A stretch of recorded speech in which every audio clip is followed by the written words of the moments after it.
દૂધસાગર ડેરીના ચેરમેન અશોક ચૌધરી સામે ઉકળતો ચરુ સામે આવ્યો છે. અશોક ચૌધરી સામે પાટણ જિલ્લાના પશુપાલકોએ વિરોધ નોંધાવ્યો છે. અગાઉ હારીજ બાદ આજે પાટણ જિલ્લા મથકે ખાડિયા મેદાનમાં બહોળી સંખ્યામાં પશુપાલકોનું એક સંમેલન યોજાઈ ગયું.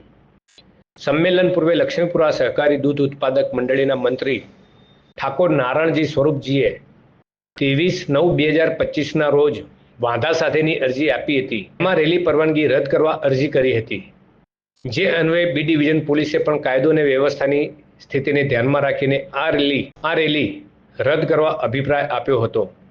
જે અનુસંધાને મામલતદારે પશુપાલકોની રેલી પરવાનગી રદ કરતા પશુપાલકોમાં આકરો રોષ જોવા મળી રહ્યો છે. આ સ્થળ અને સભા બહાર પોલીસનો ચુસ્ત ચાંપતો બંદોબસ્ત તૈનાત કરવામાં આવ્યો છે. આ સ્થળે પશુપાલક મહિલાઓ અને પુરુષો વિશાળ સંખ્યામાં જોવા મળી રહ્યા છે. પશુપાલકોની રેલીને મંજૂરી ન મળતા આક્રોશ સાથે પશુપાલકો રિક્ષામાં દૂધના કેન લાવીને બગવાડા વિસ્તારમાં લાવતા તમામને ડિટેન કરીને બી ડિવિઝન પોલીસ મથકે લઈ જવામાં આવ્યા હતા. બિલકુલ નહીં, આમાં કોઈ પાર્ટીના લેવલ બોર્ડ જ નથી. આ ખાલી આપણે આપણી વાતને વાચા આપવા માટે પધાર્યા છીએ. આ સંમેલનમાં ઉપસ્થિત બાજુમાં 950 ચાલે છે અને દરેક 950 પશુપાલક ભાઈ બહેનો વધારે ચાલે છે. યુવાનો માણસો મોકલી દીધા, કઈ ના બન્યું.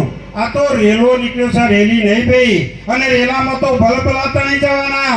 ગાડીઓની વિસાત નથી તો પછી માણસોની તો સુવિસાત છે.